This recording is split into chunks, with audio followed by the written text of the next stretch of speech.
দই কাতলা, দই ইলিশ, দই পোনা খেয়ে খেয়ে না বোর লাগছে। চলুন একটা নদীর মাছ দই দিয়ে রান্না করে দেখাই কেমন লাগে। তো এটাকে নদীতে বলা হয় বান মাছ, আমাদের এখানে তো বান মাছই বলে। এবার বিভিন্ন জায়গায় বিভিন্ন নাম হতে পারে। মুখটা দেখুন কেমন থ্যাবড়া মতন, আর পিসগুলো দেখুন বেশ মাংসলো। তো আমার কর্তা কেটে বেছে নিয়ে এসেছে, তো সেই কারণে আপনাকে গোটা পিস দেখাতে পারলাম না। তো মাছগুলো ভালো করে ধুয়ে আমি এতে দিয়ে দিলাম নুন হলুদ ভালো করে মাখাবো। তবে এর সাথে এই মুহূর্তে একটু লঙ্কা গুঁড়োও দিয়ে দেবো। লঙ্কা গুঁড়োটা দিয়ে দিলে মাছে বেশ কালারটাও আসে এবং মাছের ভিতরে সব মশলাগুলো ঢুকে যায়। তো এইভাবে ভালো করে হাত দিয়ে মাখিয়ে নেব। মাখিয়ে নিয়ে কিছুক্ষণ রেখে দেবো। অন্যদিকে মাছের জন্য মশলা রেডি করে নিই। মিক্সিতে দিয়ে দিচ্ছি কুচনো পেঁয়াজ, দিয়ে দিচ্ছি 4টা রসুন কোয়া, দিয়ে দেব একটু গোটা জিরা ওই 2 চামচ মতন, আর দিয়ে দেব টমেটো এবং 4-5টা শুকনো লঙ্কা দিয়ে একসাথে একটু জল দিয়ে মিক্সিতে পেস্ট বানিয়ে নেব। অন্যদিকে গরম কড়াইয়ে দিয়ে দেব সর্ষের তেল।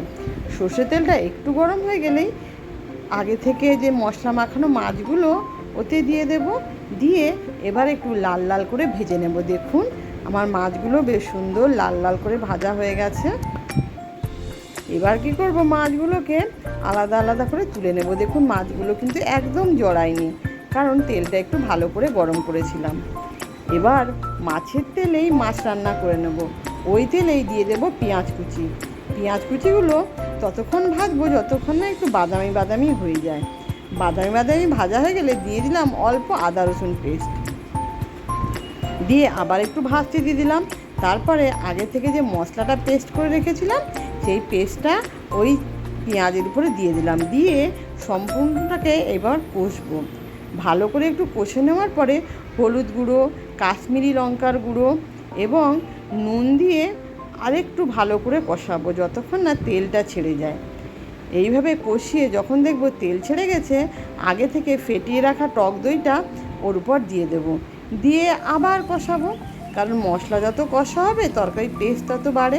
এবার দিয়ে দেব জলটা দিয়ে এবার এই জলটাকে একটু ফোটাবো। ঢাকনা দিয়ে দিলাম। এবার দেখুন আমার ঝোলটা ফুটছে, তখন ভেজে রাখা মাছগুলো ওই ঝোলের উপর আমি দিয়ে দেব। দিয়ে একটু এইভাবে খুন্তি দিয়ে নাড়াচাড়া করে দেবো।